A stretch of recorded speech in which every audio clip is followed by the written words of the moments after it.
A very good evening.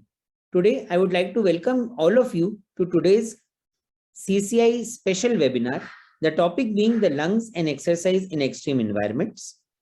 Our moderator for today's session is Dr. Kumar Doshi, sir, who is a consultant interventional chest physician and a transplant pulmonologist, Sunflower Clinic, Head Department of Respiratory Diseases, Asian Cancer Institute and KJ Somaiya Super Specialty Center from Mumbai. Our panelists comprise of Dr. Vrushali Khadke ma'am, who is a consultant chest physician from Inamdar Multi-Specialty Hospital, Pune. Ma'am is DNB General Medicine and DTCD.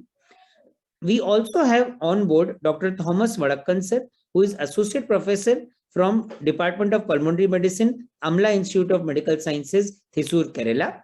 And myself as a panelist, I am Dr. Ravi Dosi, CCI National Secretary. I come from Indore, Madhya Pradesh. Now, we would like to begin our proceedings by a presentation on the effects of obesity on the respiratory system.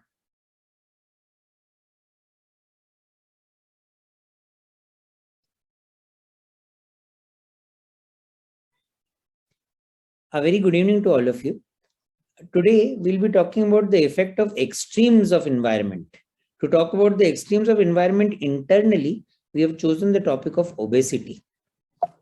Obesity is truly the collection of excessive adipose tissue inside our body. If you have a body mass index of above 30, then WHO classifies us as being obese.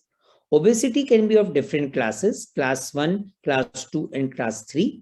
The risk of comorbidities increases as the body mass index and in turn obesity class increases.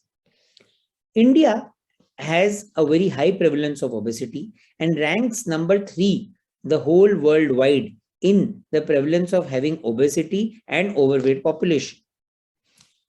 We can be surprised a bit knowing that almost 3 out of 4 Indians are overweight.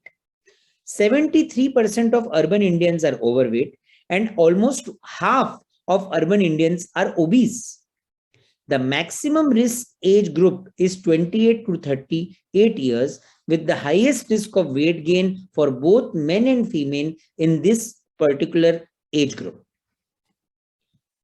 Ranking wise, Punjab ranks highest in the incidence of obesity, followed by Kerala, Goa, and Tamil Nadu. So we can see that that one of the most advanced states in our country with the highest GDP also ranks very highly in the prevalence of obesity. Children too are not very far behind, and their internal environment is reaching to the extreme. In almost 40.4% of cases, the incidence of childhood obesity is alarmingly increasing. Why is obesity such a big issue? Obesity causes several effects: immune dysfunction, problems on your cardiometabolic system. It has a direct effect on the pulmonary function, which I'll talk about in detail later.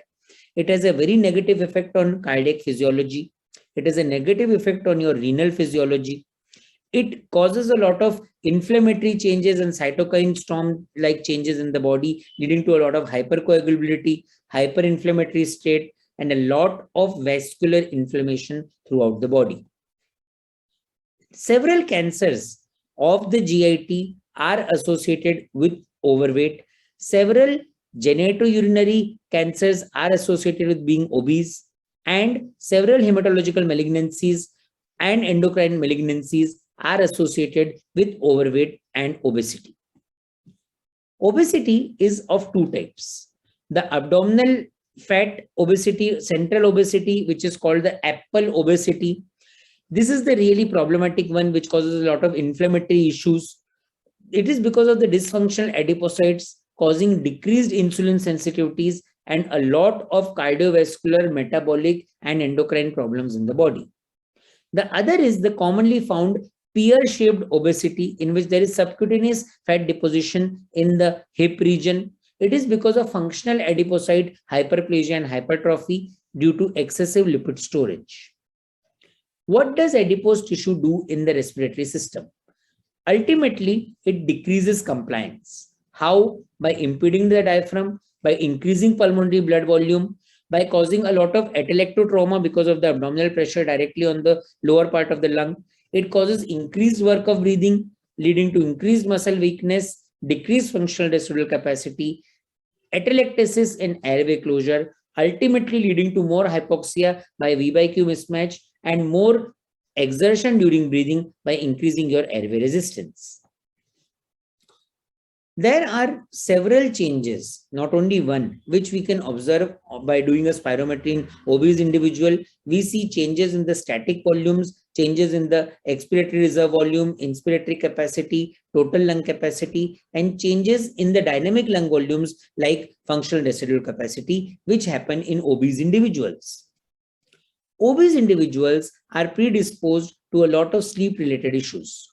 Why? Because of excessive fat deposition, the upper airway collapses, leading to REM hypoventilation, which in turn impedes the diaphragmatic motion, again causing more hypoventilation, atelectasis, muscle weakness, and leading to a decreased functional residual capacity and more hypoxia during sleep. There is the excessive leptin-related changes in metabolism, which lead to change in insulin sensitivity and altered response to our chemoreceptors of hypoxia. Obesity causes leptin resistance, reducing respiratory drive, increasing carbon dioxide production. It increases work of breathing, decreases lung volumes, which again predisposes to sleep disordered breathing, which causes upper airway obstruction, sleep hypoventilation, and hypoxia. This whole vicious cycle in turn propagates hypoxia and leads to more of a hyperinflammatory situation and more of multi-system involvement. The same problem worsens the outcome of COVID-19 like conditions in obese. There is increased ACE2 receptor expression, more of chronic inflammation, more immune system dysfunction, leading to a severe disease as compared to a normal host and a poorer clinical outcome. Obese adipose tissue causes a paradoxical improvement in survival in COPD patients. But in severe obesity, there are more levels of a hormonal secrete by the adipocytes called adiponectin, which increases disease severity, causes frequent exacerbations, and increased anti-inflammatory effects, causing more of extrapulmonary manifestations to happen. In asthma, this particular adiponectin, the levels are decreased in obese asthmatics, leading to lung function impairment, increased inflammation, and more severe disease with less response to therapy. Even when these obese patients undergo anesthesia, they have to face a lot of issues as related to an increased oxygen consumption, increased carbon dioxide production, a decreased total lung capacity, decreased chest wall compliance, and higher V by Q mismatch. These patients, in order to undergo a safe surgery, have to be dealt with a bit differently than your routine patients with a normal BMI. They have to be ramped up, their head elevated, their ear to sternal notch has to come in a straight line, and their face has to be kept parallel to the ceiling. We can see that the effect of obesity on the internal environment and the external presentation in a patient leads to a lot of altered anatomy and a lot of treatment modifications which we have to take care of. Even when you are ventilating these patients, you have to ventilate the patients as if you are dealing with a person with a restrictive lung disease. Their airway pressures will shoot up more early. Their respiratory rate has to be kept in order to establish normocapnia. And PEEP has also to be optimized with a lot of perioperative adjuvant measures to be done in order to ventilate obese patients carefully. In order to treat common obesity-related sleep disorders like obesity hypoventilation syndrome, what is recommended? The recommendation includes a change in lifestyle, weight loss and dietetic measures, rehabilitation programs, positive airway treatments like CPAP versus non-invasive ventilation therapy, and bariatric surgery. But we have to remember that obesity treatment is basically of two types, a weight-centric approach and a weight-neutral approach. What is recommended is a weight-neutral approach in which you do increase physical activity and fitness. Whether your body weight will go off easily or delayed, but the health benefits are much more with a weight neutral approach as compared to a weight centric approach, because targeting a particular weight loss usually results in a futile cycle of weight regain, weight loss, but overall no significant benefit to our body. We should exercise in order to improve physical fitness. We should enroll more in moderate physical activities, increase duration and intensity of physical activities, undergo various vigorous activities in a structured, systemic and exercise program, which Dr. Kumar Doshi sir will now be talking about in the form of marathoning, followed by Vrushali ma'am, who will be enlightening us about the effects of aerobic exercise and how it has positive effects on our respiratory system. Thank you.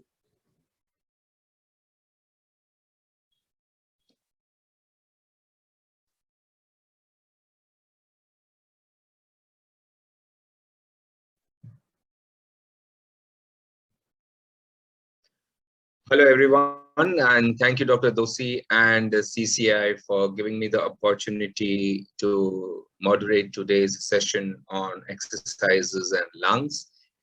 It's a topic which is very close to my heart. I should have said close to my lungs, but yes, it's an extremely close topic to my heart to having had this, and plus having getting this platform to share my thoughts about exercises and the need of exercises, and especially from the perspective of pulmonology, is extremely exciting. So let's get on with it, and we move forward. Yes, if you're exercising for weight loss, my simple advice to you would be, don't do it. You might lose your mind, but you really wouldn't lose your weight while exercising, because it's not so easy to lose weight while exercise. And if you want to really know which is the best exercise, it's walking, it's not running. So if somebody really wants to know why are we going to run for exercise, the lecture ends here. No, you don't run for exercise or weight loss. You really don't lose as much, and neither it's the best exercise. The best is walking. And walking has been proven over a period of time with this elegant study that if you're going to walk briskly about more than 4 miles an hour, that roughly is about less than 10 minutes a kilometer, your relative risk for the cardiac problems goes down by more than 50%. So that closes the case for running, and everything is in favor of simple walking as the simplest exercise known to mankind, and it's extremely effective. So why did I then particularly choose to run? It was purely by chance. The Mumbai Marathon, always organized since more than now 15 years, and there used to be an event called as the Dream Run. So one of my friends just handed me the form that would you like to participate, and I said yes, and I thought it's a form for a dream run. The dream run is a small time pass run, just about 5 kilometers around Mumbai, the heritage areas. There are about 50,000 people running. So it's just like a mela. It's a fun time. So when I came home and I started filling up the form, it turned out to be the 21 kilometers form and not the 5. I and my wife had a good laugh and we forgot about that form for almost 3 weeks, before which we decided, let's give it a shot. If not, we'll just walk through and finish. And I had a childhood dream, which I wanted to always accomplish. In my childhood school days, there was a small marathon about 1,500 meters, and I couldn't finish it. And that time I was about 16 years of age, the last year of the school, and I could not even barely run 1,500 meters, that is 1.5 kilometers. And I had to finish this childhood dream, and this is me running my 21st half marathon in Prague, and believe me, it was a joyous moment. And what did I find from all this running all these years? It's been a decade of running and of course working as well as a pulmonologist, but it's been a decade of running. And what did I find by running? Subjectively, I found a better state of mind. To me, running is like meditation. When you're running, you do get into that meditative zone where it just moves with you, with yourself, and your heart beats and your feet pounding on the roads, thousands of steps at a time. You can focus well. You can really do excellent amount of an excellent extent of multitasking. Your concentration, your focus is absolutely great. It's better productivity, and in our country or any part of the world for that matter, better productivity means more money. More money is more traveling, more fun. It's a stress buster. Anybody who is running or doing, for that matter, any kind of exercises will realize that it's the best stress buster, antidepressant, anxiolytic medicine which you can ever have. It increases confidence. It tells you so many things which you always thought you couldn't do, but you can do it very easily. What about the objective criteria? The objectivity is the simple: my basal pulse reduced from 80 to 56. FVC, FEV1 over a period of time got better. The weight loss has happened. There is better sleep. There is better blood control of blood pressure and sugars. I was never hypertensive or diabetic, but this has been observed in many patients. It in fact even prevents the onset of hypertension and diabetes or delays it significantly. Better immunity, that the whole running community will tell you that they have far lesser infections or viral infections or coryzas and coughs, which usually people have twice or thrice a year. We have almost once in 3-4 years.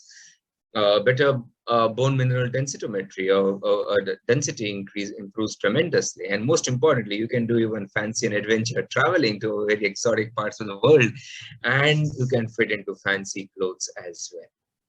Now, exercise and weight. Now, this is what I told you at the onset, that if you're going to run for weight loss, don't do so, because there are a huge number of exercises which can reduce weight loss.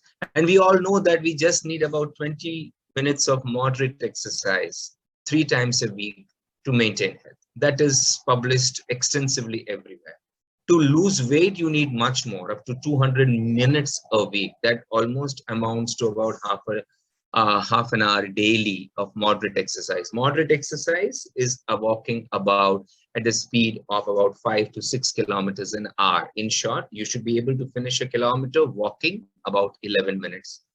Caveat: moderate to heavy exercises in obese can even be injurious. It can be injurious to your knees, your ankle, your foot, and sometimes even your heart.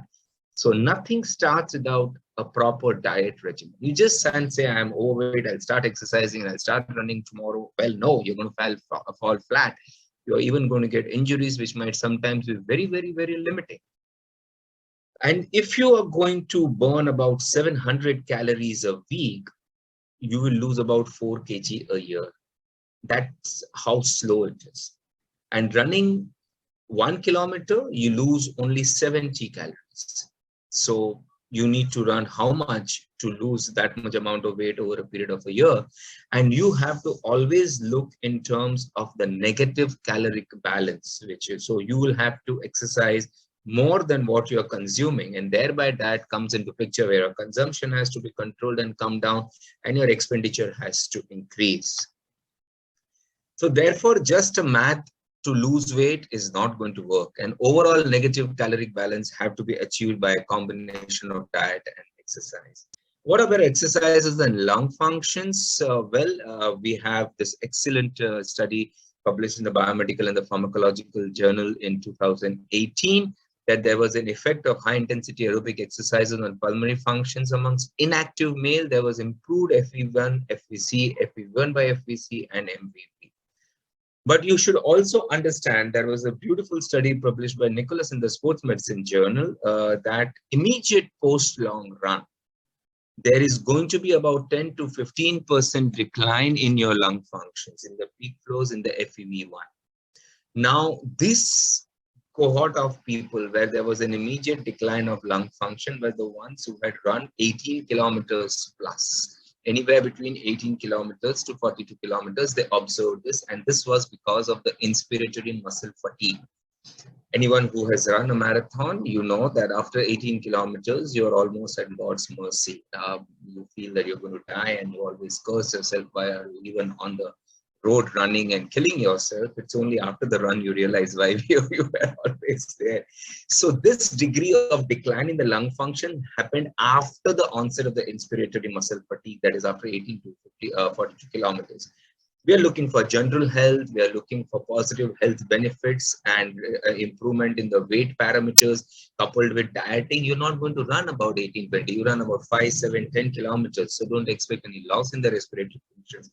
Only you will improve your parameters of the lung functions.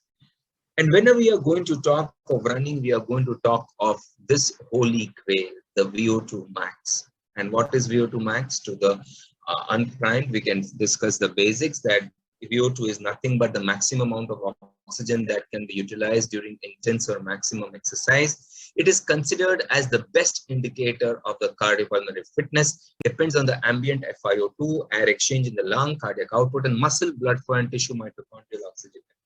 I would like to tell you something more about. I would like this parameter to be more highlighted. It depends on ambient FiO2. In short, if you're at a high altitude, your VO2 is going to be lesser, your exercise capacity is going to be lesser. Your air exchange in the lungs, if you're a COPD, interstitial lung disease, or obese for that matter, the exchanges are not as great, and thereby your exercise capacity is there. And the muscle, blood flow, and tissue. Muscles are going to build up as you exercise, and so does the muscle blood flow. So initial part of the exercise, you're going to always have an early fatigue. And as you exercise and you selectively exercise those group of muscles, even before you do your exercises, you're going to have better muscle blood flow and you can get a better VO2. Now, elites have a very high VO2, anywhere between 77 in women to 85 in males, but anything in 40 is considered good. You have a huge chart here, which you can refer, available online, as to what is the ideal VO2. But I would only tell you that the VO2s these days can be given even by your sports watch and all that. Please don't look at that number. It is only a derived value, which is depending on your heart rate, which is a very, very, very vague calculation of a VO2. It has this fancy graphics. They are misleading, and these misleading facts are the ones which are going to lead to mishaps. And I'll tell you how it happens in the later part of the talk.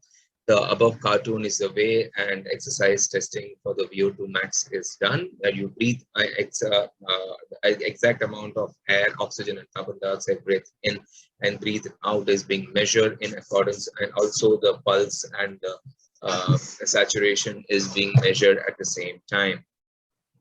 So exercise in VO2 max, again, in an untrained respiratory system limits endurance. In the untrained, if your respiratory system is not trained also, and you are physically also not fit, you may not even be able to exceed 64% of the peak oxygen consumption. In short, if your VO2 max is about 40, and if you are untrained and your respiratory system is not there, you may not be able to reach even the VO2 of 24. And that is where you are going to run for half a kilometer or 100, 200, 300 meters, and you're going to really be exhausted. Or in our the runners community, we call it as a hit the wall. What it basically means that there is so much of a sudden rise of lactic acids in the body that you just can't continue further. You're completely exhausted. You almost get the feeling of impending doom and death, and that is where we just stop, and we call it as a hit the wall. So in the untrained respiratory system, you cannot even reach 64% of the people. Now, even endurance trained subjects, those subjects who are trained for excellent physical activity, can benefit with respiratory training simply by having a very high minute volumes of 6.1 to very high minute volume respiration of 65 to 185 liters per minute, breathing for 30 minutes regular, 30 minutes consistently. You can improve your endurance from 6.1 minutes to 40 minutes. And cycle endurance can improve from 72 minutes to 31 minutes, 22 minutes to 31 minutes. At only 77% of VO2. You're not even reaching VO2 max, only 77% of VO2 max. You can improve your endurance only by respiratory muscle training. So it's a very important area of advice which we need to give to patients when they get into this exercise, because when they do exercise and don't see any results as far as that, because there everybody wants to lose weight, they're going to be disheartened and they're going to quit. What is then exercise and aerobic zone? A high VO2 means that you have a high endurance, quite obviously, because you can consume a lot of oxygen per kilogram per minute, and thereby you can go on and on and on and on with exercise. And the best way to improve a VO2 max of an individual is, again, to exercise. If you don't exercise, the VO2 max actually starts going down, and then you end up in a situation what is called as a deconditioning. Deconditioning is just not a slang, it is a proper terminology, that it's basically your VO2 max has come down to so low that a person who used to earlier run, say, about 10 kilometers in 1 hour, 10 minutes may not be even able to complete 3 kilometers, and he hits the wall and he's deconditioned. The better news is that improving VO2 also improves your aerobic threshold, i.e., you remain in the aerobic zone at a higher heart rates, and that is what I call as an anti-vicious cycle. That you exercise, your VO2 max improves, your VO2 max improves, your aerobic threshold improves, your aerobic threshold improves, you can exercise more, and it's a positive cycle. Now, before I in detail describe what is aerobic threshold, I want to tell you what is an anaerobic threshold. We all know there are two metabolisms. There is an aerobic metabolism and there is an anaerobic metabolism. Both lead to the creation of the powerhouse, that is the ATP. The ATP is produced by these two mechanisms. Only thing in the anaerobic metabolism, the end product of the metabolism is lactic acidosis. So anytime when there is an increase in sudden surge in lactic acids like this, at this point, that is the anaerobic threshold. The aerobic threshold, on the other hand, is that you continue exercises for a long period of time at a sustained heart rate in the aerobic metabolism only, without even slightest increase in the lactic acid.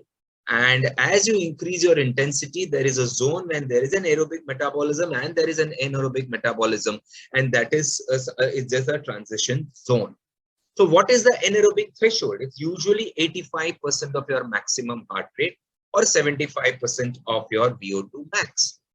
Now, what is this 85% of maximum heart rate? There is the simplest of the formulas available online that you can subtract 220 minus your age, or for women, you can subtract 225 minus your age. That is your 100% of your target heart rate. And 85% of that target heart rate is something which you can measure. There is still a better formula, which is far more physiological, and that is reliant on your basal pulse. So what does it do? It first calculates this 220 minus your weight, 220 minus your age. So I am 50. If my 220 minus weight becomes 170, it then calculates with respect to your basal pulse. Say my basal pulse is 80, then the buffer I have is 170 minus 80 is only 90. And that 90 plus your basal pulse is your 100%. So what you do is that 90 ka 85% plus your basal pulse becomes your aerobic threshold. Now imagine, how do I improve my aerobic threshold? My basal pulse has to come down, not by using a beta blocker or an evapradine. Your basal pulse has to come down by exercises. And exercises, we all know, leads to cardiac remodeling. We know what is an athlete's heart, that they are always at a slightly lesser heart rate. So your heart rate, your basal heart rate comes down. You suddenly have a large buffer from which you can improve your aerobic threshold. And that 85% of your aerobic threshold, you keep exercising for ages. When you have trained for years together, you can even reach your 100% of your aerobic threshold. And that I would really not advise, but yes, it can be done. And that should be viewed with caution. Don't exercise at 100% of your aerobic threshold. So thereby the aerobic threshold is that level of exercise where sustained long exercises can be continued without any anaerobic metabolic pathways helping in the ATP supply chain. And sustained exercises improves the VO2, hence anaerobic threshold and also aerobic threshold, and hence positive health benefits. It's very simple. Forget the text which I have written. Remember this. If movement, your aerobic threshold is improving, your anaerobic threshold keeps going down. So you just have to improve your aerobic threshold. And how do you do your aerobic threshold? Continue your exercises in the aerobic zone. Now, what is the aerobic zone? Like just walking at a speed of 2 kilometers an hour is going to be the aerobic zone.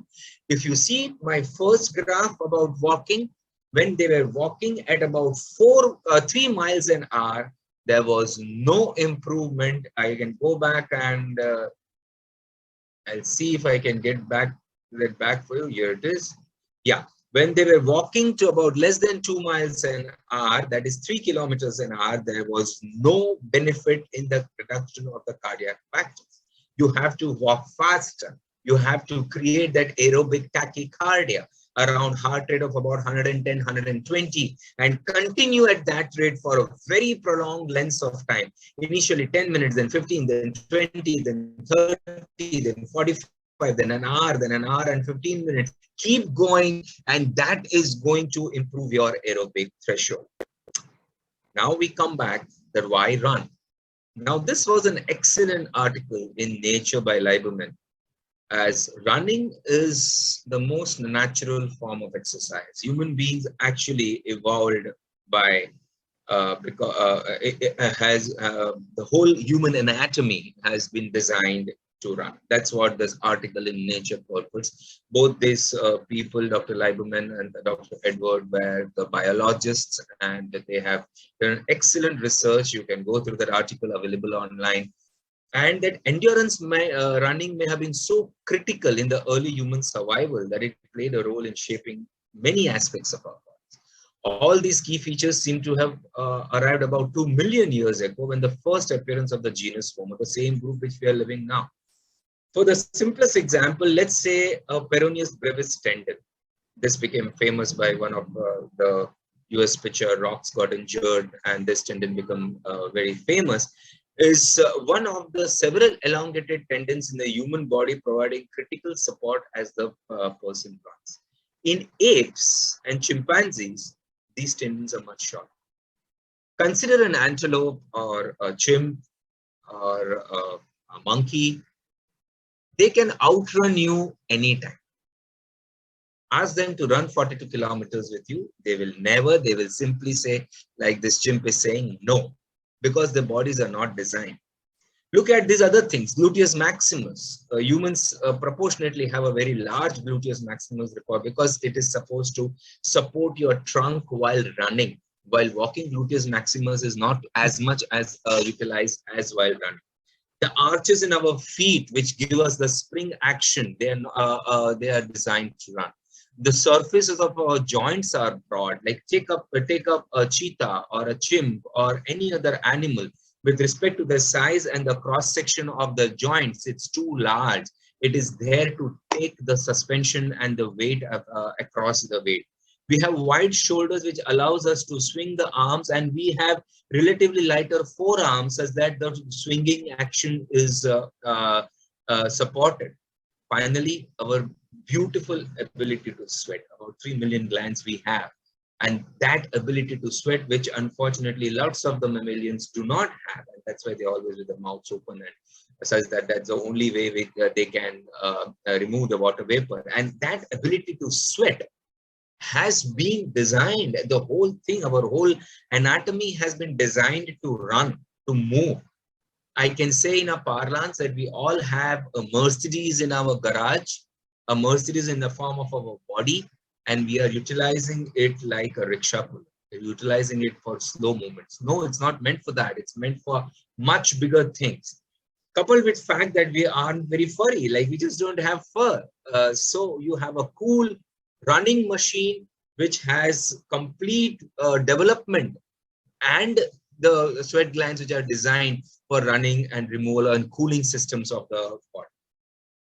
What about running at high altitude? I spoke about VO2 max. It starts with VO2, it ends there. Improving aerobic threshold and aerobic threshold is the key. Because say I was recently in Ladakh and we did about 10 kilometers there. I was running at 14,000 feet where the FiO2 was only about 12%. Now, 12% is roughly about 50% of what I have at sea level. And if I had the same VO2 max, which I had 10 years back, which was horrible, I wouldn't be able to run. Probably I would be dead by this time. So it is improving aerobic threshold and aerobic threshold that is the key to running at high altitude. Running, there has to be completely in the aerobic zone. We should not even try to go into the anaerobic zone, not try to pick up speed is never the key, because HP, the high altitude pulmonary edema and the high altitude cerebral edema are real threats. They cannot be ignored, and we have to respect the physiology and move accordingly. running, we shouldn't be really running not too long and not too far. This is a cartoon which I have made that there are antecedents to running, that there is an ability. We all have an innate ability to run. There is an environment, there's a motivation by friends, peer groups. Come on, come on, come on. And we start into the exercise regimen. It has positive consequences. It improves health, reduces chronic disease, improves muscle strength, increased flexibility, improves sleep, improves mood. It brings to you a sudden sense of having a plan for everything, because your day starts with, you get up at 5:30 and you start and plan your run, the distance, the duration, the speed, the map along which you're going to run. Everything has to be purposeful, and that's how it starts. And you end up using the same structure in every other parts of your life, including your practice, and it really helps you. It has negative consequences as well. Please understand, I told you about injuries. Injuries which result, it can lead to financial loss, it can lead to dehydration. I have had dehydration and I have fallen an umpteen number of times in the earlier part of my running career, because at that time the only goal was speed, speed, speed, speed. No, it doesn't work that way. You run fast and you fall, and that just back by about 2-3 months. And we've had deaths in running. We will discuss that injuries and deaths in running are real. 30% of runners have injuries, 30%. But most are not because of running, but because of wrong running. Either the posture is not correct, they might be all heel strikers and not the midfoot or the front foot strikers. We all have video cameras and we have slow-mo cameras. I would just ask you to do a very, very, very ordinary, simple experiment. Wear your shoe and just run in your house for 10 steps and ask your child to do a slow-mo video. Remove your shoe and do a slow-mo video and see how your foot falls. When you're with the shoe, you have a heel strike first. And when you're without the shoe, you will have the midfoot, the arch, or the front forefoot strike first. So it's over a period of time. Our feet were not designed to wear shoes. They are designed perfectly. They were designed to land in the midfoot strike. And it has been proven that those who have forefoot and the midfoot strike, they can be free of injuries for a long time. Because we can't run without shoes. Our surfaces, unfortunately, around here don't support running without shoes. You can get injuries and cuts and so many other problems. And deaths. I need to touch upon this. It's an excellent article in BMJ by Dr. James Okafe, who is an interventional cardiologist by himself, a serial marathoner. And he presented data, very, very compelling data, that people who are extreme marathons, running almost a marathon a month, the mortality was close to non-runners. In short, all the benefits which you got by exercising and running were undone by the sheer excess of it. It has to be planned. So run, but not too long, not too far. There is a YouTube TED Talk by Dr. James Okafe on the same that Run for Your Life. It's an excellent. I would request everyone to go through that. So yes, there are problems with running and deaths can happen. Deaths though happens in untrained mode. In the US, they reviewed and they had about 20 deaths in 20 lakh people who were running. In Mumbai Marathon, unfortunately, in the past 10 years, every alternate year, we have been having a death. And those deaths, interestingly, have been observed more in those who were half marathoners and not the full marathons. And the caveat between full marathon and a half marathon, it is just not the double the distance. It is just not 21 kilometers and 42 kilometers. At 21 kilometers, you may just be able to finish maybe about 6 months of training. 42 kilometers you will have been for 3-4 years before even you can attempt the 42 kilometers. So these guys were well trained, hence we have not had any mortality. But those 21 kilometers who were not really trained, you were not physically as fit, they are the ones who had the mishaps. And so I would like to end my talk by just saying happy exercising, and I guys leave you with this video which we made on my recent trek to Ladakh, where we cycled at 18,000 feet, and we even cycled at 14,000 feet for 50 kilometers. It was fun, it was tough, and I leave you with this video. How do I?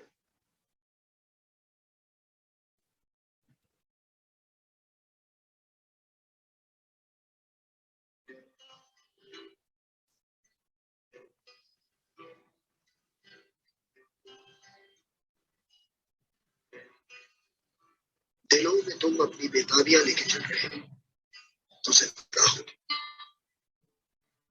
नजर में ख्वाबों की बिजलियां लेके चल रहे हो तो जिंदा हो, हवा के झोंकों के जैसे आजाद रहना सीखो, तुम एक दरिया की जैसे लहरों में बहना सीखो, हर एक लम्हे से तुम मिलो भूले हो, हर एक पल एक नया समा देखिए, जो अपनी आंखों में हैरानियां लेके चल रहे हो तो जिंदा हो, दिलों में तुम अपनी बेताबियां लेके चल रहे हो तो जिंदा हो।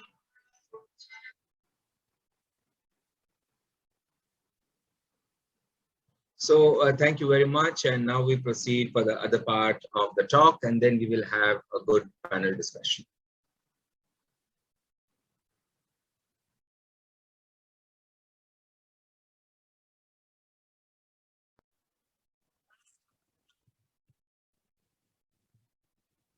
Hi, everybody. A very good evening to you all. I am so excited to be part of this webinar, which is quite different in that I'm going to be merging my profession with my passion. And I'm extremely grateful to Team CCI for having me be a part of this webinar. I thank Dr. N.H. Krishna, Dr. Narayan Pradeepa, Dr. Narender Metuku, Dr. Chenam Chetty, Dr. Dosi, Dr. Adri, Dr. Swamil, and the entire core CCI team. So what I will be speaking about is the lungs and aerobic exercise. And this is particularly very special for me because I practice what I preach in this scenario. So we will be speaking about the physiology during exercise, the VO2 max, benefit of aerobic exercise, Zumba, pleiotropic effects, and how I benefited from all of this. Okay, so we have the following changes which occur during exercise. In the lungs, what we see is the first thing which comes is the minute ventilation. So at rest, our minute ventilation varies between 5 to 6 liters per minute and increases during submaximal exercise to more than 100 liters per minute. Now, this is achieved by an increase in the tidal volume as well as an increase in the respiratory rate. The breathing capacity, however, does not reach its maximum even during strenuous exercise, and it is not responsible for the limitation in oxygen delivery to muscles, which are seen during the high intensity activity. We will come shortly to the part where what exactly limits the oxygen delivery. Oxygen consumption. At rest, it's around 250 ml per minute, and it rises to up to 5 liters per minute during high intensity exercise. There is also an increase in the oxygen uptake and the carbon dioxide washout. The pH is usually constant. A slight increase in the initial stages is followed by a fall at maximum exercise. So the respiratory compensation is what it is. Whenever the exercise goes into the anaerobic zone, the glycolysis is enhanced, which leads to lactic acidosis. Carbon dioxide initially rises, which leads to a rise in the respiratory rate, and consequently the carbon dioxide falls. What happens to the ventilation is that there is an abrupt rise followed by a gradual rise in the ventilation. This is possibly due to the motor cortex activity and afferent impulses from the proprioceptors of the limbs, the joints, and the muscles. The various other theories are that there is a rise in body temperature. There's a collateral branches of neurogenic impulses from the motor cortex to the active muscles and the joints may stimulate the brainstem and the respiratory center, leading to hyperapnea. Sensitivity of the peripheral chemoreceptors to oscillations in the partial pressure of oxygen and carbon dioxide may be responsible for increasing ventilation, though the absolute values of both the PaO2 and the PaCO2 remain absolutely stable during any form of exercise. The circulation, the resting blood flow to the skeletal muscle is usually 2 to 4 ml per 100 gram of muscle per minute, and which can go to nearly 100 ml during maximal exercise due to the vasodilatory effects of the ADP, the potassium, the hydrogen, etc. on the precapillary sphincters. Decreased pH and increased temperature shift the oxygen dissociation curve for hemoglobin to the right in the exercising muscle, causing more unloading of oxygen. Muscle and coronary and the skin blood flow increase.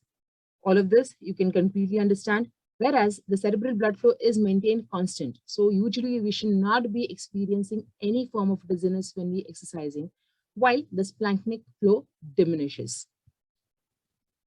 The cardiac output rises by an increase in the heart rate and the stroke volume. The efficacy of the systolic contraction is particularly important in trained athletes who can achieve a significant increase in the cardiac output as a consequence of hypertrophy of the cardiac muscle. In trained athletes, the heart rate is rather low. So once with extensive training, what we achieve is that the heart rate generally does not compensate for an increase in the cardiac output.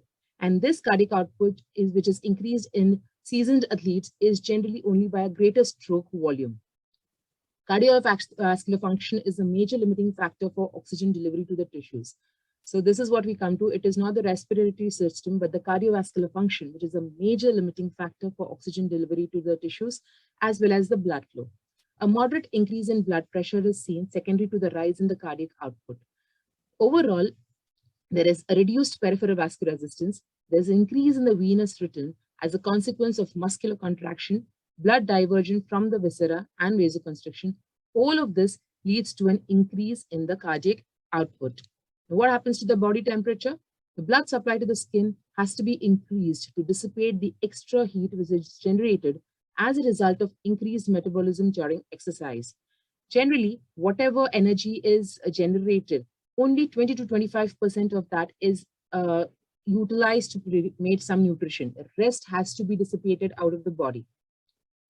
The increase in the blood supply or the body temperature can also be dissipated by vasodilation of the cutaneous vessels, the evaporation of sweat, as well as the heat lost in the expired air. We come to the concept of VO2 max, which is quite important for us as pulmonologists and even cardiologists. It's very important. As the work rate is increased, the oxygen plateau increasing linearly. Above a certain work rate though, the oxygen consumption reaches a plateau. This is termed the maximal oxygen uptake or the VO2 max. It is an indicator of cardiorespiratory fitness. It provides a quantitative value of endurance fitness for comparison of individual training effects and between people in endurance training. Competitive distance runners, racing cyclists, or Olympic cross-country skiers can achieve a VO2 max value exceeding 90 ml per kg per minute, which is also known as the absolute value as against the true value. The VO2 max is reached when the oxygen consumption remains at a steady state despite an increase in workload. Therefore, we measure this VO2 max during exertion at a maximal effort. This generally involves a graded exercise test, either a treadmill or a cycle ergometer, in which the exercise intensity is progressively increased while measuring ventilation, oxygen and carbon dioxide in inhaled and exhaled air all the time. So Fick equation, which gives us the VO2 max, is equal to Q multiplied by the difference between the arterial oxygen content and the venous oxygen content, where Q is the cardiac output of the heart. Again, these values are obtained during an exertion at a maximal effort. The pulmonary limitation to VO2 max occurs during exercise at high altitudes, as we all know, and in patients of bronchial asthma and COPD, even at rest. Generally, at sea level, the VO2 max is achieved in majority of the individuals who have a normal heart-lung function. The cardiac output increases through increase in the stroke volume, and this is a determinant of the VO2 max. Beta blockers reduce the cardiac output and hence the VO2 max. The delivery of the oxygen through increased blood flow is the most important factor which limits the VO2 max. So I said one is the cardiac output and the other is the increased blood flow, which are responsible for delivery of the oxygen, and therefore these are limiting factors for VO2 max. Reduction in the oxygen carrying capacity in anemia leads to fatigue and shortness of breath. Now, I came across this very interesting concept of blood doping. So what these athletes do, I think people are really smart and they have innovative methods of increasing their endurance. So they remove, store, and reinfuse their own RBCs just prior to any event. This can increase the VO2 max by 10%. However, this is banned. The drug erythropoietin, which was used to boost the VO2 max by the same method, and that too in a significant amount, is also banned. On the contrary to expectation, doubling the number of mitochondria in the skeletal muscle does not double the oxygen uptake. However, it is known that the capillary density increases with endurance training, and this has the effect of increasing the transit time of blood through the muscle and improving oxygen extraction from the muscle. So what is the benefit of an aerobic exercise? So all this, which we spoke about just to, they all are important as part of an exercise. So an aerobic exercise ensures that all the activity is done with adequate oxygenation and there's no lactic acidosis, which can lead to a muscle fatigue and cramps, and there can be abdominal cramps, muscle cramps, leg cramps particularly, which can interfere in your exercise schedule. So that is the most important benefit of an aerobic exercise. And Zumba is a part of an aerobic exercise. So it's an interval workout. The classes move between high and low intensity. So you can see that, this is one of my playlists, that the heart rate goes up and down and up and down. And this is what it is. It's an interval workout. So intermittent, you increase the heart rate and you get it down. So from aerobic to anaerobic zone, you are ensuring that there is a maximal output in terms of the endurance, as well as there is no fatigue or cramps to the member. Here also the word patient comes to my mind. Okay, the classes move between high and low intensity dance moves and music designed to get your heart rate up and boost your cardio endurance. The traditional Zumba workouts emphasize strengthening the core. So what is a normal Zumba, which people might be doing? Whereas there are certain branches, sub-branches like Zumba toning and Zumba step workouts, which incorporate weights to build muscles in the arms, legs, and glutes. To achieve a good cardiovascular fitness, the Sports Association says that an individual has to achieve during exercise 64 to 94% of their maximum heart rate and 40 to 85% of their VO2 max, which is possible in most aerobic exercises, including Zumba. What are the benefits? So this was an interesting article which came in the Indian Express around 5 years back, and they followed up individuals who were sedentary. Then they introduced them to some kind of activity which involved some exercise 3 times a week. And they also had a group of individuals who were introduced to dance, and they were made to dance for an hour for 3 times a day. And it is found that engaging in any activity which involves the moving and socializing actually perks up your mental fitness and reduces the incidence of aging. Reduces the incidence of memory losses in aging brains. So that's extremely important for us. And in addition to the prior physiology, which mentions the actual core strengths of doing an exercise, what an exercise, an aerobic exercise for that matter, does is that it keeps the excess pounds at bay. It increases stamina, fitness, and strength, activates the immune system, reduces obesity, heart disease, high blood pressure, type 2 diabetes, metabolic syndrome, stroke, and certain types of cancers, also minimizes osteoporosis, manages chronic conditions like hypertension, diabetes, and IHT.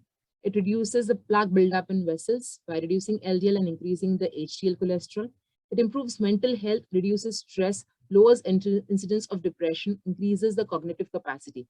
I believe each of this benefit is very important for all of us individuals. We always advise all such things to our patients, but it's high time that we take up our own exercise schedule, if not already doing that, so that we also enjoy the benefits of exercise.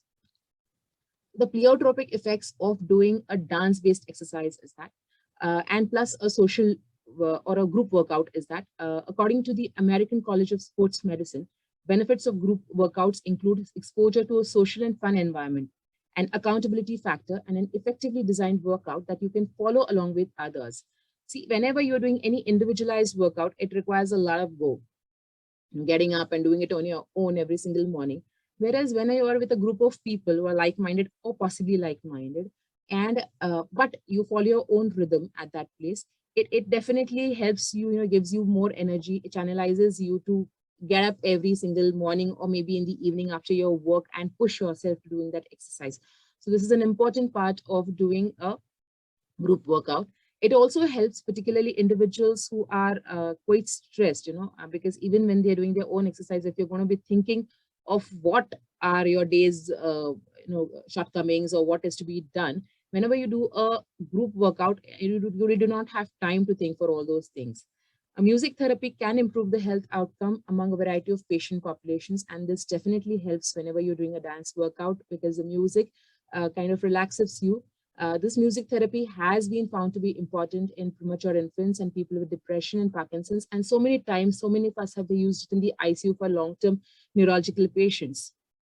Dancing can induce the release of endorphins to promote analgesia and euphoria, and it can build up a spirit of elation and a strong emotion such as joy, which can block pain and thereby provide an escape or diversion from all kind of suffering. So I think this is very important for all people who have, possibly going through malignancy, chemotherapy, and they are on treatment for various kinds of mental disorders, especially depression and anxiety. And it really helps them escape, maybe for them that hour or so, but it really boosts their morale, and it is quite important for all these people.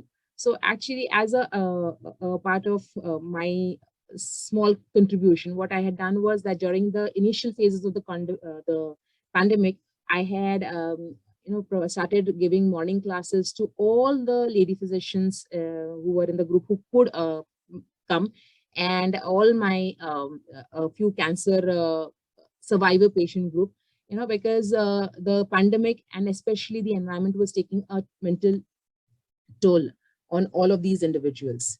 So for me, how it has benefited me is that it is my me time, which was advocated by one of my teachers, is that, you can do anything in the earth. Your kids will come, your husband will be there, you'll have your patients all the time, but you have to take that hour off or half an hour off, depends on how you can do it, so that you can relax. And, that is what has encouraged me to follow my exercise schedule. It's my happy hour. It has controlled my temperament quite brilliantly. I was an extremely short-tempered woman, and my colleagues initially and eventually my students bore the brunt of it. But now you can vouch for it that all my old students are, man, you've lost that charm of screaming or scolding.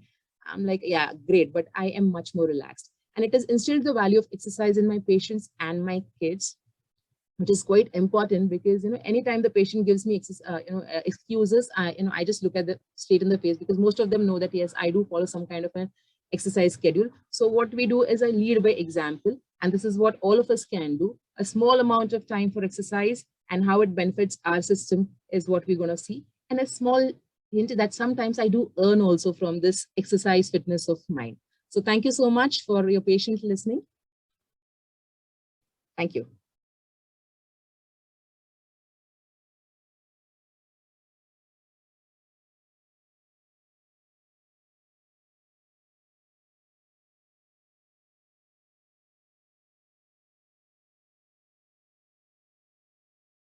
Excellent presentation, Vrushali.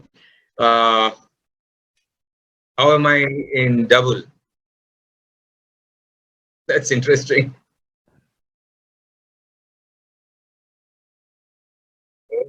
Okay, fine. So good evening, sir. Dr. Thomas, Vrushali. I don't see Ravi around. Maybe the screen is not there. So Vrushali, let me just start with you. Somebody who is a wrong-footed person like me, how does he take up dancing? Yes, sir. So basically, though that's the basic beauty of Zumba.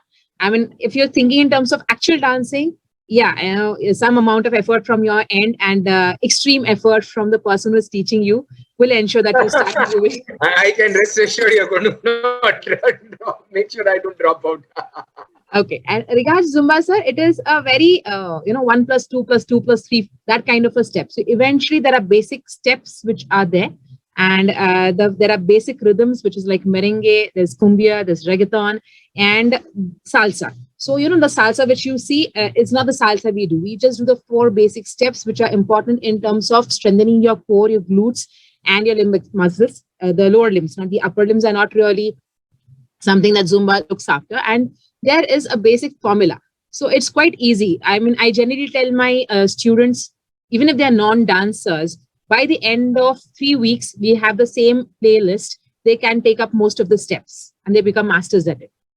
And it's not important as to how you dance. It's important that you enjoy the music and dance without hurting The yourself. most important thing, Vrushali, I believe, is being in that beautiful aerobic zone and that meditative zone as much as.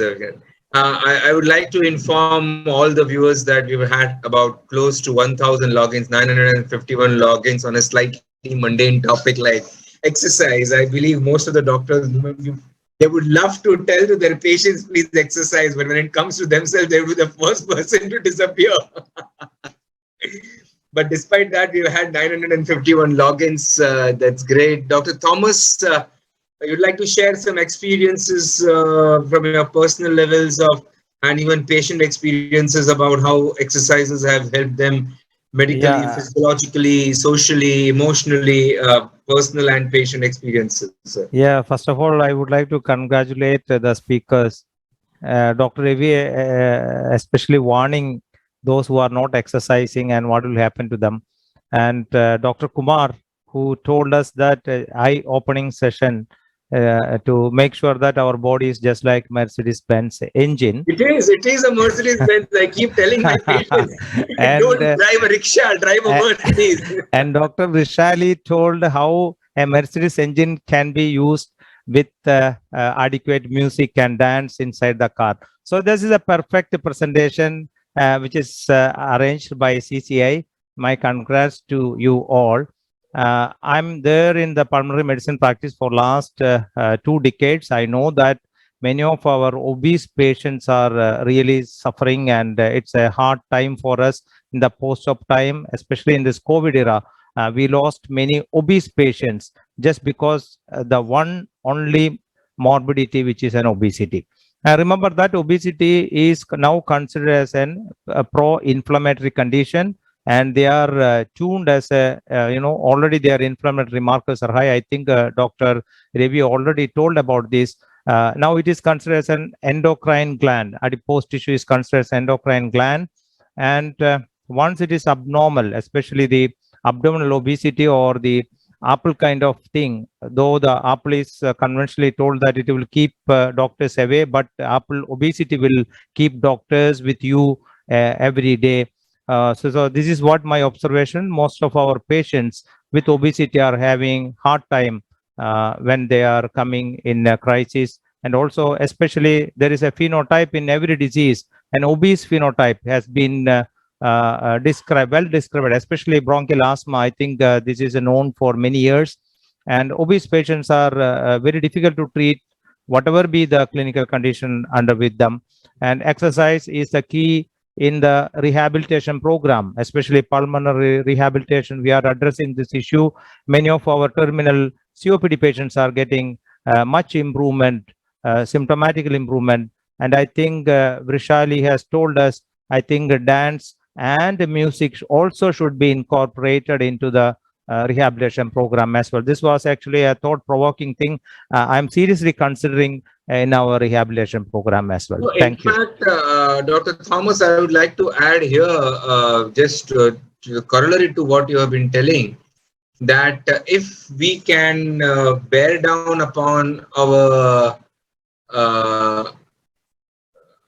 fellow patients to do pulmonary rehab, there is nothing stopping us from doing a real life rehab. Because if somebody is obese and he wants to lose weight, they come to me, I would like to start running. I said, no, please don't start running just because you want to lose weight. You're definitely going to break your ankles or the knees. Because moment you are going to run, and as I spoke about deconditioning, it takes only 15 days off your exercise schedule and you're deconditioned.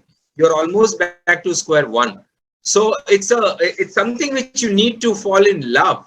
The same way as our COPD patients, when you give them rehab, they like it so much that they start doing it because they feel better.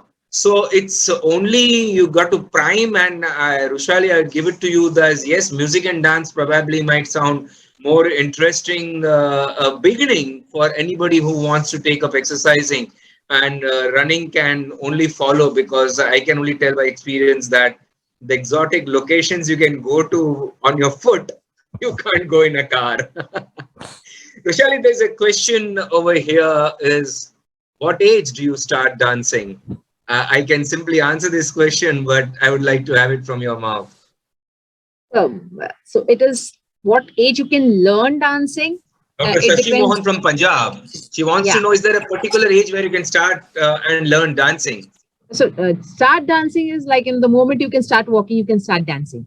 But learn dancing, yeah, it requires some form. So generally, the school going age, so 3 to 4 years is the time, most kids can start learning to dance, where they'll follow the basic, patterns that you go left, you go right. So my 2.5-year-old daughter, who's now 2.5-year-old, started dancing when she was 1.5.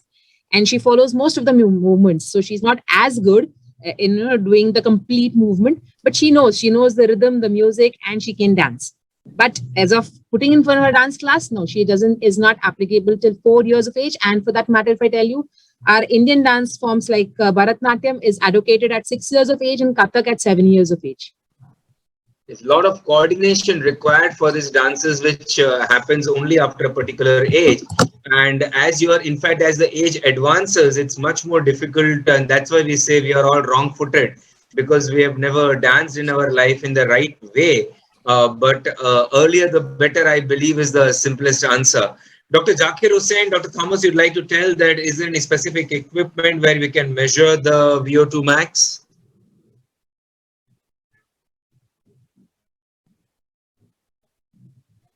Dr. Thomas? Yeah, VO2 max, usually cardiopulmonary exercise testing, we are routinely doing it, and it's a basic parameter which we use. But individual VO2 max, we are not using it. CPT, we are doing that. Yeah. I like to take this other question is like weight training exercises. He means bodybuilding and not the cardio exercises also increases VO2. Yes, it does, simply because your muscle bulk is increasing and the muscle blood flow increases. There are more corollaries developing in the muscles, and that leads to an increase in the VO2. Anaerobic exercises, though, is not the right way to improve the VO2 max. Aerobic, that should be the mantra. Am I right, Vrushali, on that? Absolutely, sir.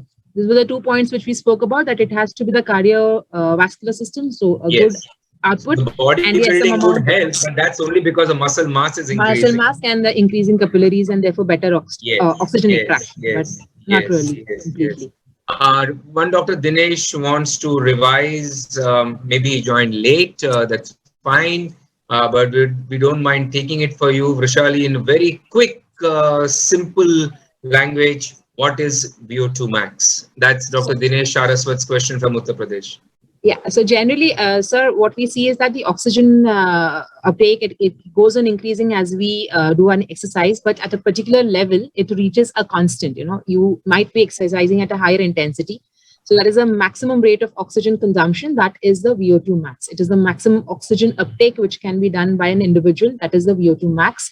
And as we said in the entire seminar, beyond that, even if you exercise, it cannot, because the curve plateaus out.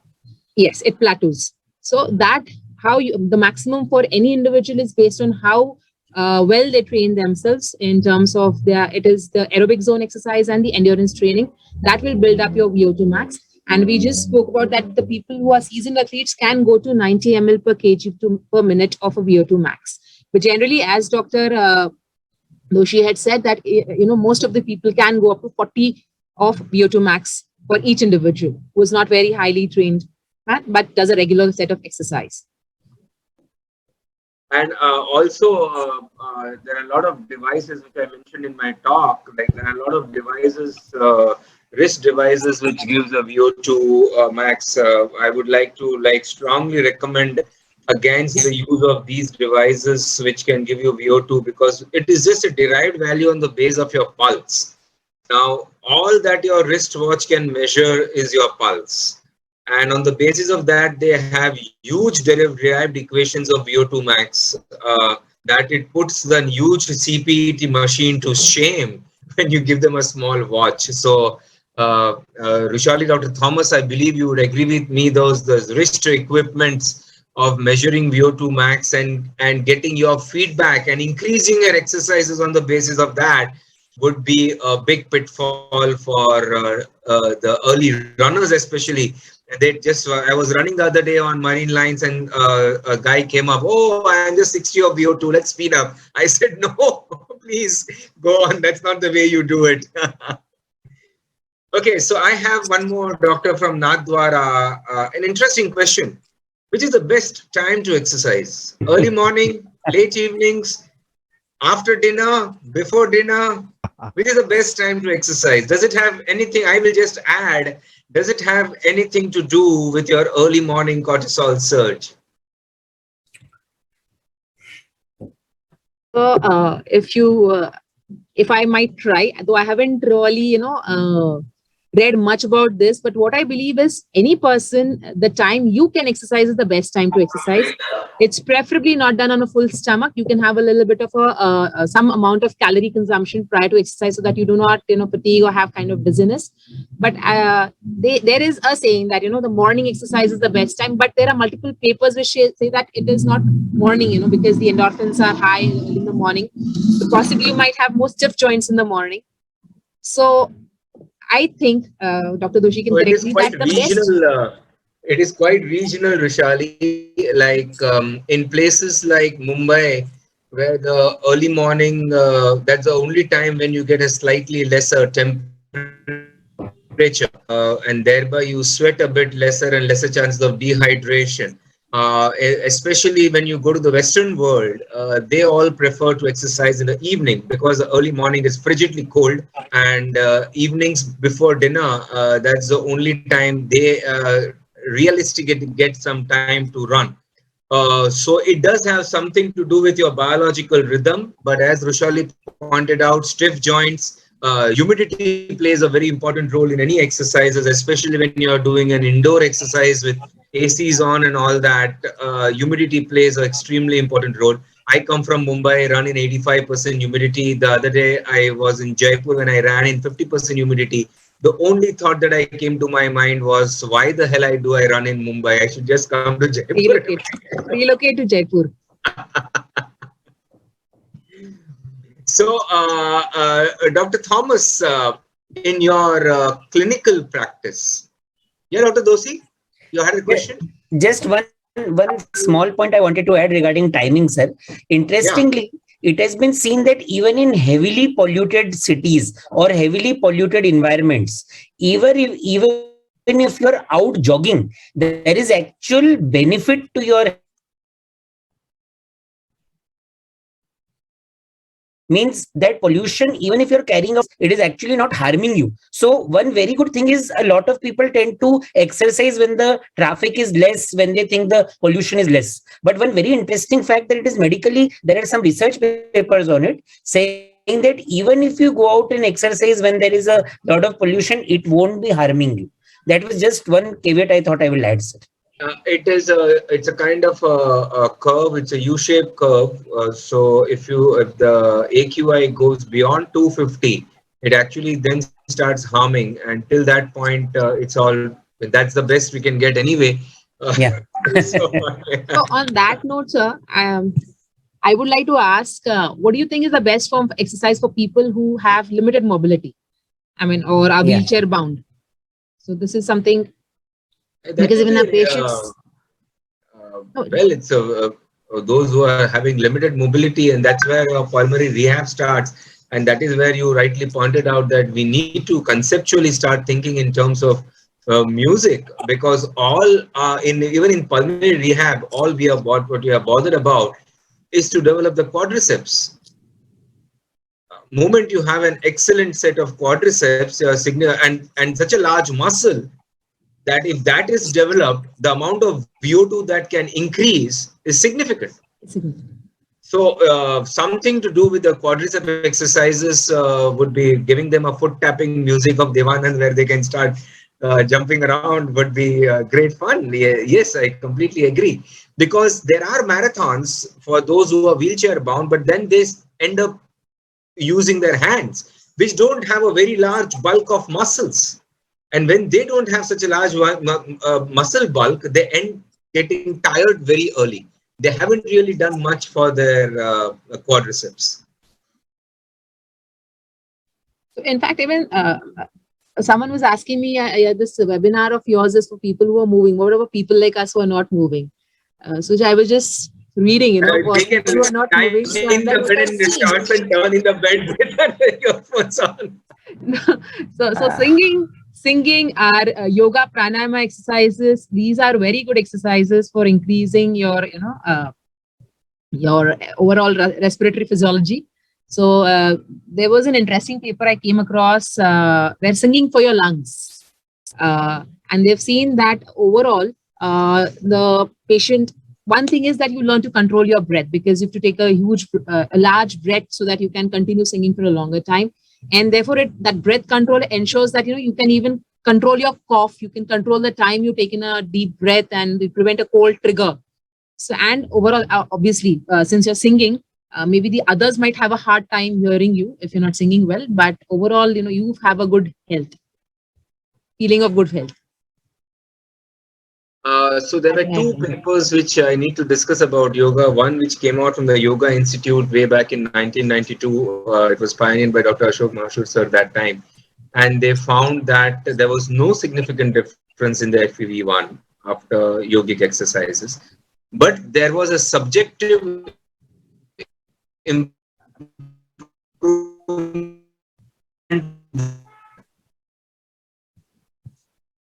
exercise.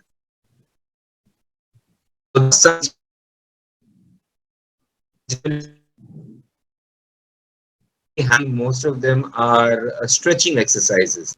They don't do anything to strengthen your lungs or strengthen your other parts of the body, except in Surya Namaskar, where there is some degree of strengthening also happening. The rest of them are more of stretching exercises. So, yogic exercises generally don't even enter into the aerobic zone unless you are doing Surya Namaskar, as I said again, and you do in multiples of Surya Namaskar, 20, 30, 40, and then you enter the aerobic zone. So that aerobic zone, if today's anybody is listening to us, the only thing if they remember today is the keywords are the aerobic zone. If you do anything in the aerobic zone, you will be benefited metabolically. Then weight is just a surrogate. It is just a secondary outcome which always happens. But that metabolic benefit, the psychological, emotional, all those positive feelings are unsurmountable. What do you feel, Dr. Thomas? Yeah, With me on this? that was interesting. Actually, I did a paper on yoga and bronchial asthma. I think it was done in 2018. It has already published, and the result was that FE1 improvement we could not demonstrate our asthma patients, but symptomatic benefit is really there. Yeah, this was we proved it in our study. That was one of the thesis topic for one of our resident, and the same result we got it. But patients are happy. They feel that their symptoms are much better. Their exercise tolerance is better. But objectively, we are unable to demonstrate any improvement in FE. Parameters don't get better. Yeah, because at the end of the day, there's nothing really happening at a bronchial level. At best, what is happening is inspiratory muscle training level. Something is happening. One more thing I would like to add.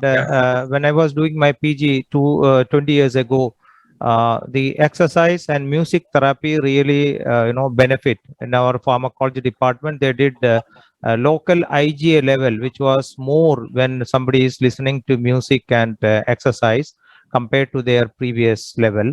That is one thing. Second thing, I did my thesis on sleep study. When they are put on Intola Raga, their sleep pattern is normalized, and their emotional quotient, everything was much better than before. So music therapy do give a good result in many ways. Probably when we combine music with exercise, this is something innovative. I think Zumba dance do that, and this is my my opinion about that.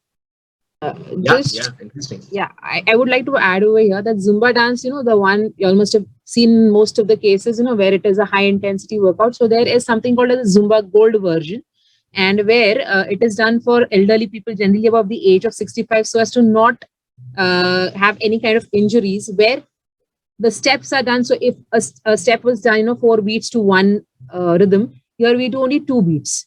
So it just ensures, and there's something where people can do Zumba dance even in a wheelchair. So they use the wheelchair to move their arms and do the upper limb. So overall, the aerobic zone might be achieved in that case. So this form of exercise can be thought for our subset of patients who are unable to move much. So you can do what is called as a lesser intensity and reduce the beat and possibly do the same dance in more time. I'll take one question from Ms. Kanumuri, Dr. Kanumuri, and then I would like to have a short discussion on HIIT, which is a very hot topic these days. From Dr. Kanumuri from Guntur wants to know, can you do exercises before bedtime? I get the smiles tell it all, and the answer is no. Before bedtime, just maybe have a glass of wine and just chill and relax and just go to sleep. Okay. Well, around 3 years back, I used to take a Zumba class from 9 to 10 for people. That's a torture. That's unfair. That's unfair. People joined there voluntarily. And I think I remember reading about this, that, the only reason why they were not advocating the exercise before bedtime was because, it was thought to interfere with the sleep. May I add something? Whether they have night duties, whether they are on night shift. No, these were ladies who had, morning chores of looking after the kids, packing their tiffins, then going for work, coming back in the evening, preparing food, and then they used to come for a class. I'm sure they must have told you that never in the nights again. So, Vrushali, it brings back me to a very interesting topic, especially with a lot of deaths in young individuals around. Marathoning has been falling into disrepute because of deaths, which I already discussed in my talk, is about the HIIT, the high intensity interval training. I will ask you specific exactly mandatory for any. What if you don't do HIIT? And number three, what are the ideal training conditions for HIIT? Sir, I couldn't hear most of the question, Okay, except for the last part. Yeah, so number one, what is HIIT? Number two, is HIIT mandatory for any of the adventure sports like running, swimming, hiking, or mountaineering, etc.? And number three, what are the ideal conditions of doing HIIT? Okay. I want to clear the air because it has fallen to a lot of disrepute because of deaths in young individuals. Yeah. So basically, the high intensity interval training, this focuses that, you do a high intensity workout for a shorter duration of time, followed by a low intensity of workout for, and for which can go on for a longer interval of time. So there is an anaerobic to aerobic zone in this. So you do go into the anaerobic zone. But personally, sir, it just gives a big high. I'm not really sure as to how it does strengthen the heart. It does improve your overall circulation. It strengthens your muscles. It also ensures that your muscles are more have more endurance. So the exact HIIT training, whatever I have seen, I have never done a HIIT training till date, sir. But what I get is that the people feel extremely good after doing a HIIT training. But, as you were saying that, they hit the wall sometimes. And that feeling should not come in any form of exercise, is my personal opinion, that you should not go to the zone, because then it puts you at an increased risk of the cardiovascular mortality. Regarding the ambient temperature and those things, sir, I'm not personally aware about it. But it ensures that, you have to be hydrated well. You have to have intermittent. Yes. Yeah. So the whole thing about HIIT came into picture because quite a bit of young people died during exercises. Now they died during running as well. They died during HIITs itself. Now HIIT is extremely high intensity interval training. It will be like running 400 into 4 rounds very fast, and then taking a break for 1 minute, and then doing a slow run for 800 meters, then again doing a 4 into 400 very fast. What used to happen during HIIT is that you used to zone up to anaerobic, come down to aerobic, zone up to anaerobic, come down to anaerobic. Now I showed you the graph of that anaerobic. Now what happens in HIIT is the competitiveness which is there. Now people are being trained in a group. Exercise is individual. Prayer, exercise is like prayer.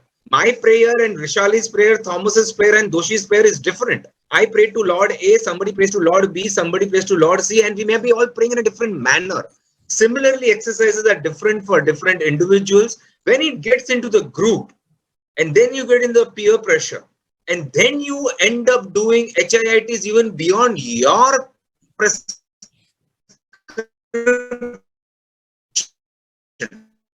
Period of you can have ventricular tachycardias like this. The amount of potassium release which has, the amount of lactic acidosis which can develop is unsurmountable. So HIITs thereby went into disrepute. Number two, is it a mandatory thing for any adventure sports? I have been into running since more than a decade and I have yet not done HIIT. I really don't feel it necessary. I am healthy. I am having a basal pulse which is approaching 56. I am still running. I can run on the hills. I can do whatever I want. I don't need HIIT. Tomorrow, if I want to do a sub 2-hour marathon, yes, I need to do HIIT. But there are a lot of other conditions which go into doing that. And most importantly, there is something like a sweat rate. Every individual has their own sweat rate. And some people sweat much more than the others. And humidity is directly proportional to the extent of sweating which you can have. Ambient temperatures, the ideal temperatures, they have said that it cannot be more than 25. In Mumbai, we have very often run at 28, 30 and 31. The ambient humidity is ideally supposed to be between anywhere between 50 and 65. We have been running at 85 sometimes. And in that time, if you are going to do HIIT, it's a dangerous prescription. It's you may not be able to be revived. That bad VTAC you can develop. So HIIT, a stroke of warning. It's not a must for any adventure sport. If you want to do it, it should be an individualized regimen brought up by your trainer, who by himself should be a very well-trained personnel. India, we have trainers at every corner of the road today. Anybody who is running is a trainer. It doesn't happen like that. Vrushali is a trained pulmonologist. She knows the physiology in and out. That's the way to happen. And you really need to look at temperatures, the humidity, your own sweat rate before getting into HIIT. I guess that's all about. Anybody wants to add anything to what we have discussed today? I would throw open. Yeah, regarding HIIT, I would say that in this post-COVID era, it's better to avoid for our post-COVID patients. And also those who are going for that, please make sure that their QT segment is normal and they don't have any exercise-induced cardiac death in their home. This is my take on this. HIIT is probably like the cardiology of medicine, too glamorous, but it comes with its own stakes. Yes. Vrushali, you'd like to add about HOCM or echo before any exercises? So I was just speaking to a cardiologist friend, and he said he will discuss the topic. So how many people would you really go and advise? What are the tests, particularly where you will advise for individuals before they go in for an exercise? Is it really does it make sense? And what group of individuals? So there should be, I think, we should be laying out a format that, if you're doing this set of exercises, these are the tests you go, mandatory tests you go in for before, the family history and all, which is not checked by anyone for that matter, any place, the gyms and all. And for an echo processor, unless, as Thomas sir said, that there's a history of sudden cardiac death in the family, or there's a history of ischemic heart disease in the family, I wouldn't really ask an individual to go in for any kind of test prior to going in for any set of exercises, unless the age or our regular whatever are our regular criteria, that we do our first lipid profile at the age of 20, and so on and so forth.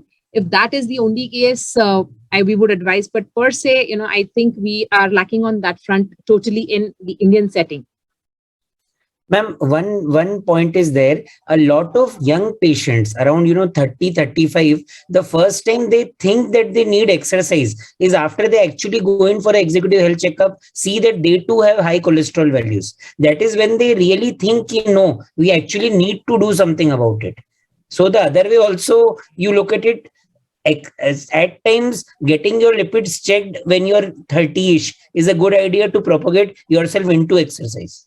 It's recommended as the age of 20, the first lipid profile. Yeah. Earlier the better. Earlier the better.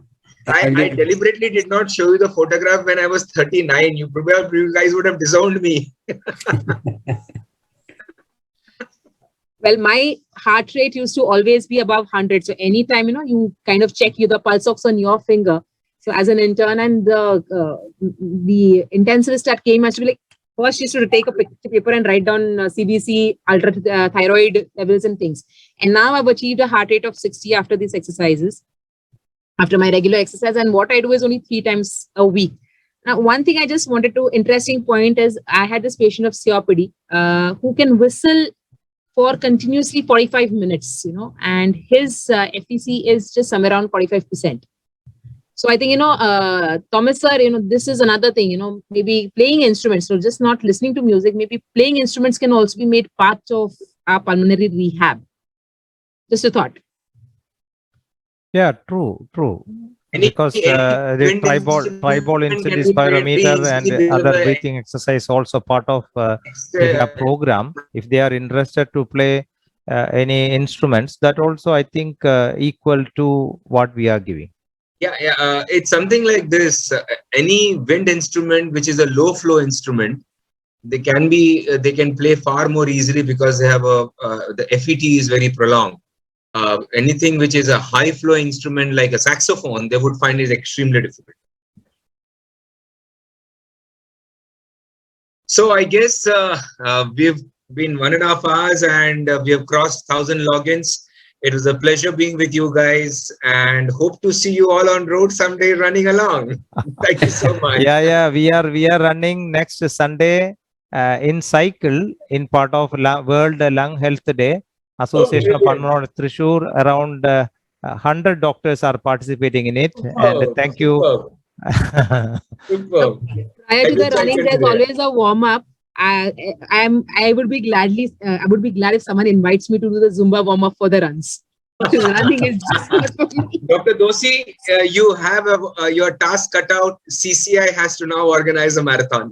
Then sir, tomorrow CCI Con Chennai is starting, and we'll be having a beach party at Marina Beach. I'll make sure everybody runs on Marina Beach.